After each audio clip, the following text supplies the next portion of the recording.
Shri Guru श्रीयुता पदकमलं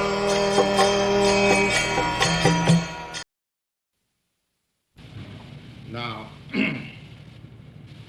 last day we discussed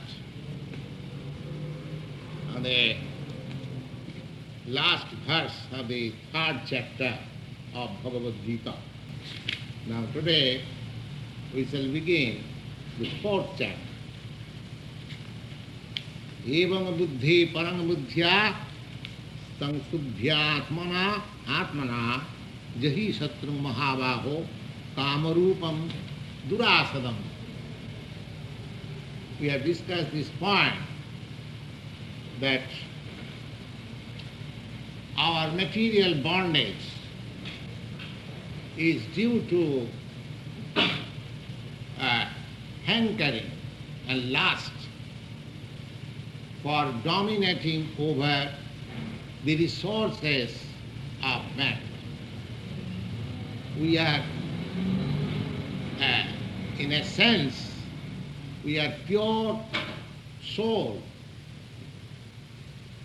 but circumstantially we are now fallen in this material bondage, and therefore we are undergoing threefold miseries of material existence. And the whole Bhagavad Gita scheme is how to get out of this material entanglement and be situated in your real spiritual life of bliss, knowledge and eternal life. That is the whole scheme of Bhagavad Gita.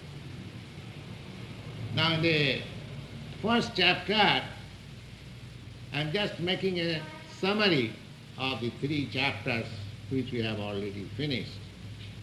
Now today we are going to begin the fourth chapter. In the first chapter, the situation is created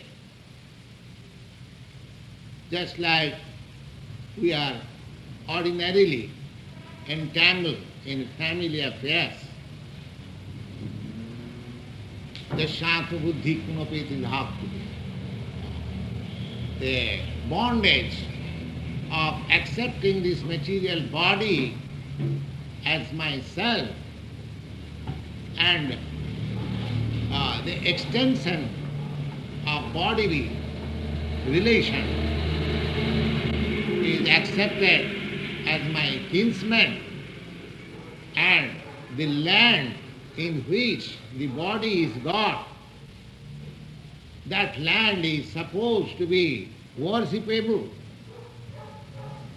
These are analytical study of our material existence. Jasatma buddhi kunapi tridhatuke sadhik kalatradisu bhoma ijjadhi. Bhoma ijjadhi. We are taken up the land as worshipable, the land of birth, which is, I mean to say, extended in the form of nationalism. This is a material bondage. Jasatma buddhi kunape, the Bhagavad gives us direction that a person who has accepted this material body, which is composed of three elements. Three elements means earth, water and fire, which is in Ayurvedic language it is called kapha, pitta, vayu.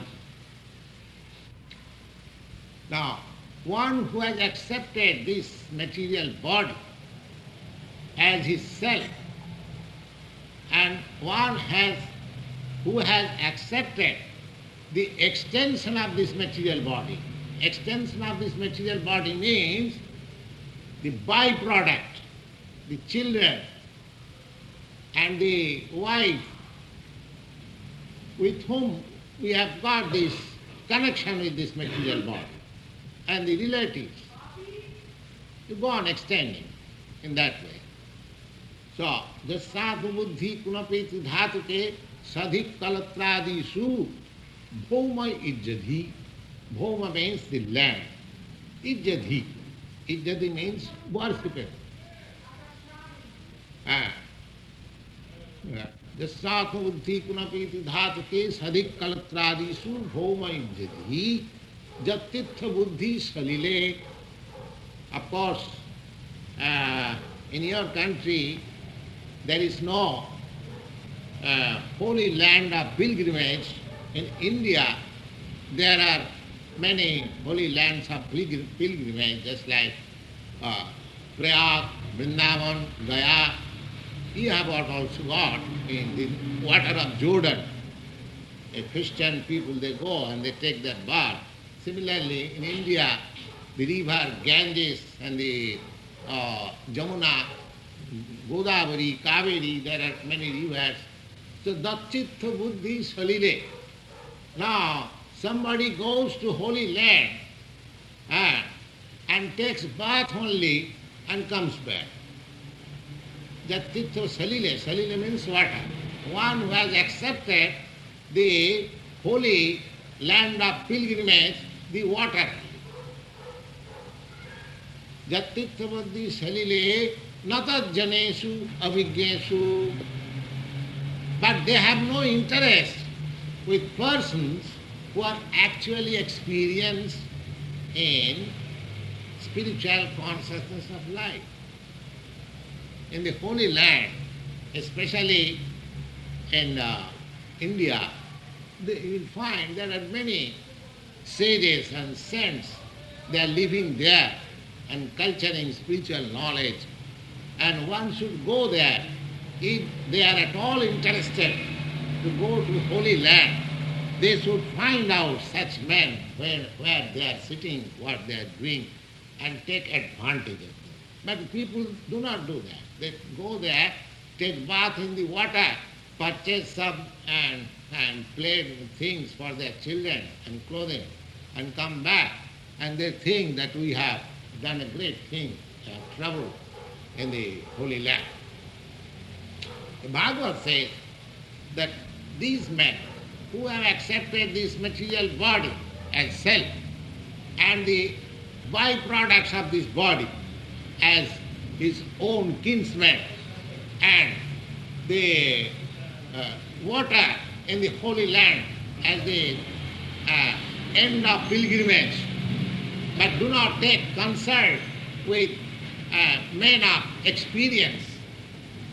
So they are described, Saiva Gokhara, Gokhara. Such persons are designated as Gokhara. Go means cow and Khara means ass. So such people have been described as Gokhara. That means without any intelligence. Without any intelligence. So, the such position, I am to say Arjuna, manifested.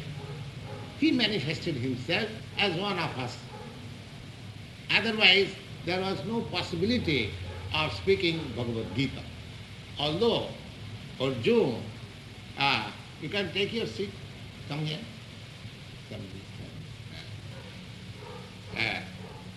So Arjuna, although he is a personal devotee of Krishna, a personal friend of Krishna,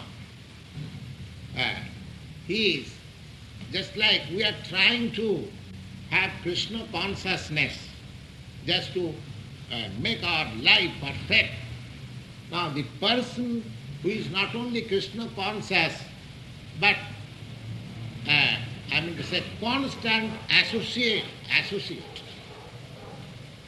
But such a person, Arjuna, he was in bewilderment whether I shall fight with my kinsmen, my brothers and my nephews, my brother-in-laws, my father-in-law, my grandfather, my other friends, so many all, because it was a family war. So he was afraid that I shall not fight. I shall not fight. It is quite natural. Suppose if you are called for fighting with your enemies, you are ready. But if somebody says that you fight with your sons and daughters and wife and your friends, oh, he will hesitate. And that is quite natural. So Arjuna was placed in such a position that I have to fight with my relatives. So he was perplexed. He was perplexed, and there was some argument we have already discussed. And Krishna said that when the question of fighting is there, it doesn't matter who are they in the opposite party. You are a Kshatriya, you are a fighting man. It is your duty to fight. You should not hesitate. But Arjuna could not be satisfied with such arguments. And Arjuna could not be satisfied with such argument. He declined to fight, and then he surrendered to Krishna. Surrendered to Krishna. Krishna, we are now talking as friends. Now I am serious about learning from you, because Arjuna knew it perfectly well that Krishna is the Supreme Personality of God. So whatever instruction I will have from Krishna, that will be perfect. That will be perfect. We have several times discussed in this meeting that an ordinary being, just like we are subjected to 4 principles of imperfectness. But a incarnation of God or a real representative of God, they are above these 4 principles of imperfectness. That is the way of why we are giving so much stress on the Bhagavad Gita. There are many books available in the market full of good instruction, knowledge. But why we are giving so much stress on the Bhagavad Gita? Because it is spoken by a personality who is above all imperfection. What are these imperfections? The imperfections are that a conditioned soul, just like we are sure to commit mistake. There is nobody in the world in this conditional state who can boldly say that I have never committed any mistake in my life. Is there anybody? No. We have committed so many mistakes. Even a perfect, I shall speak of our country, Mahatma Gandhi. He was supposed to be a very great, perfect leader of the country. He also committed mistakes, so many. And what to speak of us?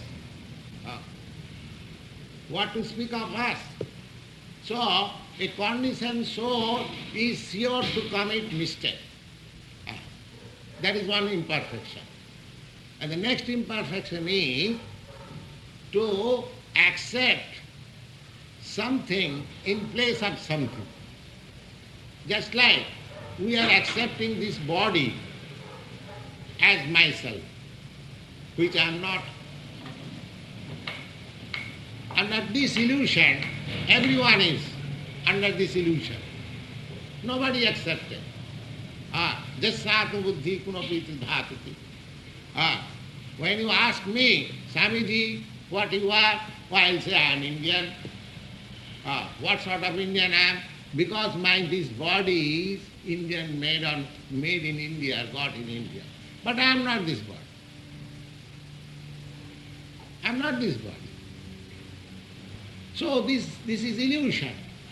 So second imperfection. First imperfection, that we must commit mistake. The second imperfection is accepting something which is not real. This is called illusion. The example of illusion is given generally, just like in darkness, if you find some curling rope, you are afraid, oh, here is a snake. Actually, that is not a snake. That means accepting the curling rope as a snake. This is the example of illusion. The third imperfection is that cheating. Everyone thinks himself very clever and he can cheat others. Everyone thinks, oh, I am so clever, oh, I shall do it, oh, I shall cheat him. In every hour dealing, it is going on. The customer and the shopkeeper thinks that I am giving him nonsense things and making profit. And the customer thinking, oh, I am getting it very cheap. So this is going on, even in ordinary dealing. So this is called cheating process. Now even in animal you will find that they are searching after some food and it is thinking, oh, I am cheating my master, I am taking this food. That means in the conditional life, this cheating propensity is there. And the fourth imperfection is that our senses are blunt. We acquire knowledge by our senses. Just like we acquire knowledge by seeing. Everyone, we say, can you show me God? Oh. Yeah. But the answer is, can you see God? How you can see God? You have no eyes to see God. Even I show you God, you cannot see.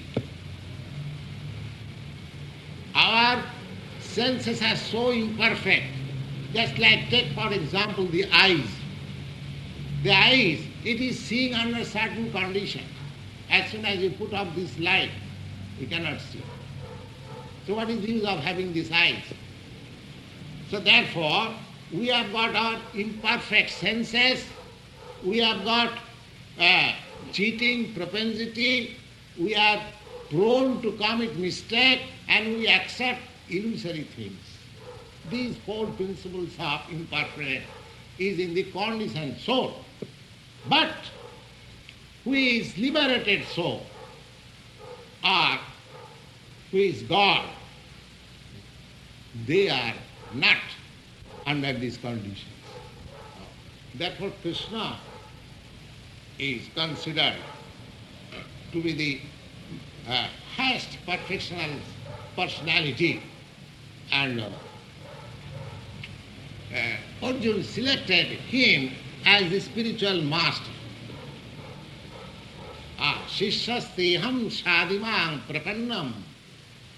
My dear Krishna, we are talking on the platform of friendship. That will not make a solution, because friendly talk, sometimes they are not taken serious, friendly talk. But when there is talk between the spiritual master and disciple, there is some discipline and there is some gravity. So Arjuna created that gravity and discipline. He accepted Krishna as the spiritual master. And as soon as Arjuna accepted Krishna as the spiritual master, so as master, he at once chastised him in these words. Asatyan anusotastam pragyavadang subhasase. Gatasu, Agatasunsa, Nanusu, Uchanti Pandita. My dear Arjuna, you are posing yourself as a very great learned man.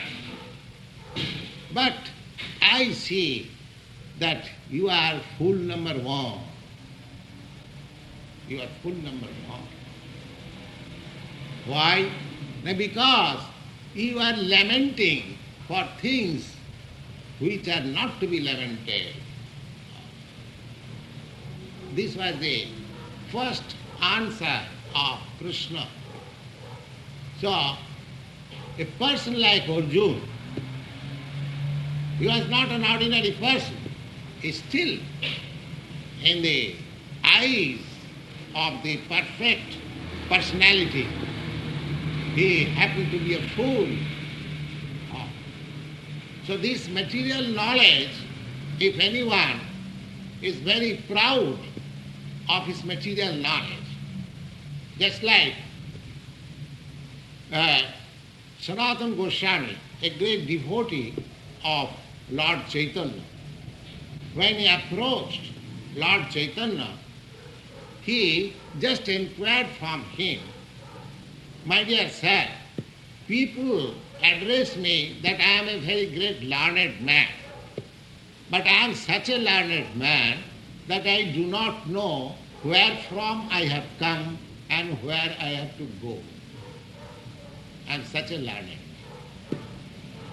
That means I am fool number one. I have come to this world and I am staying here, say, for 50 years or 80 years or at most 100 years.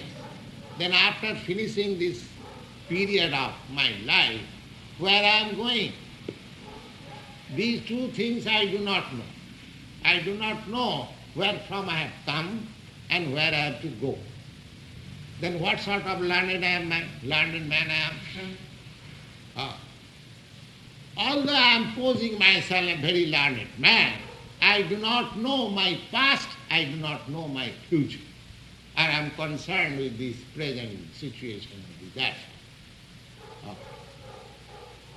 So therefore, Krishna advised Arjuna that avinashita tad vidhi jena sarvam idam tatam. Arjuna, my dear Arjuna, you have so long, you have spoken, you have argued with me in so many ways, but such argument is not to be entertained in learned circle. Now just try to be a learned man. And what is that? Now, avinashita tad vidhi jena sarvam idam tatam. You just try to understand in your body there is something which is spread all over body, all over your body, and that is eternal. And what is that thing which is spread all over your body? That is your consciousness. Your consciousness, just like this electric bulb is here and the light of the electric bulb is diffused all over the, room, we can see. Similarly, the spirit soul is within your heart. It is situated there, but it is so powerful that its light is spread all over this body, so that wherever you pinch, you feel by consciousness, oh, I am feeling some pain. That consciousness. And as soon as that consciousness is gone from this body, if your head is cut off or your leg is cut off by chopped off, you don't feel anything. So this instruction was first given to Arjuna. That Arjuna, you are arguing with me just like a very learned scholar, but you are fool number one, and you just try to understand this. First of all, that thing which is spread all over. Avinasit tad vidhi jena sarvamidam tatam. Jena sarvamidam. Sarvamidam means the whole body, idam. But your consciousness is not spread in others' body. You must know it. If you say that my consciousness is spread all over the universe, that is also another mistake. Your consciousness is limited within your body. Just like my consciousness is limited within my body. Your consciousness is limited within your body. And everyone, we are all living entities and we are everyone conscious, but our consciousness is limited. We should not falsely claim that I am the supreme consciousness. That is another mistake.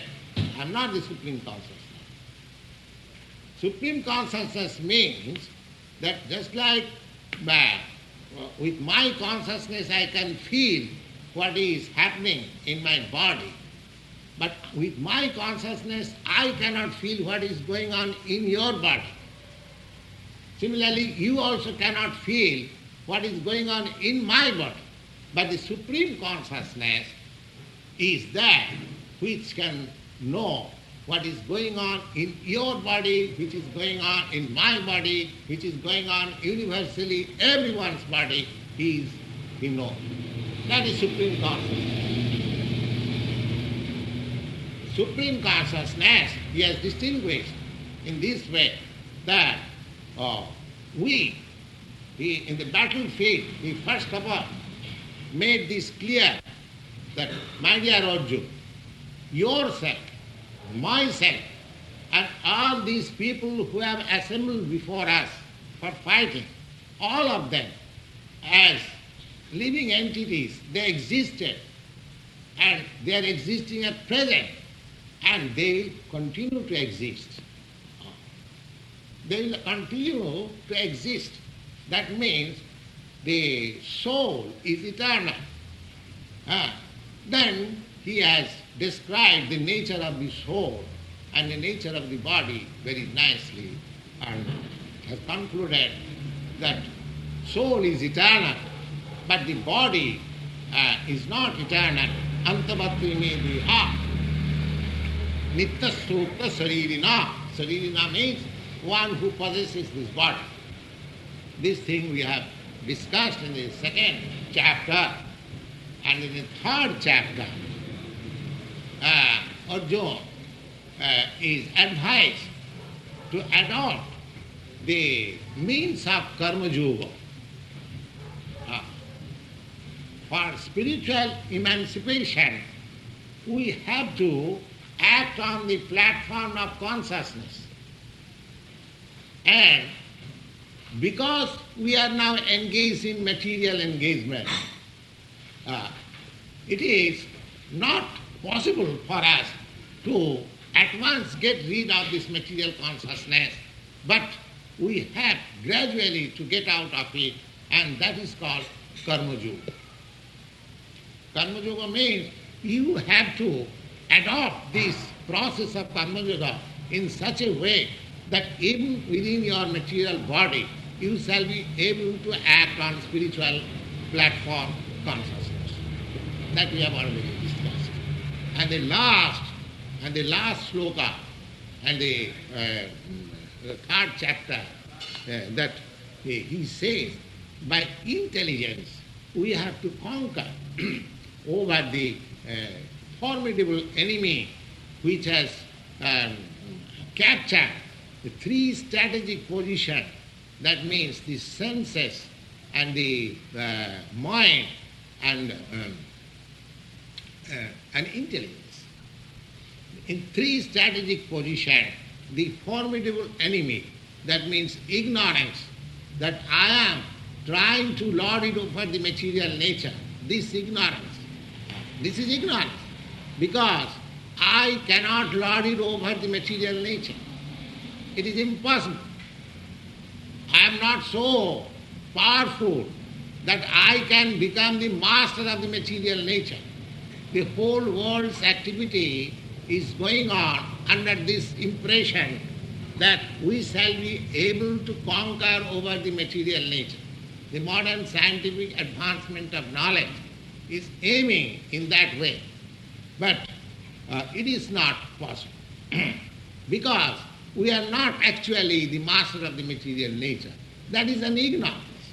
That is an ignorance. We are trying to enjoy the material resources to our best, but that is not possible. That is called illusion.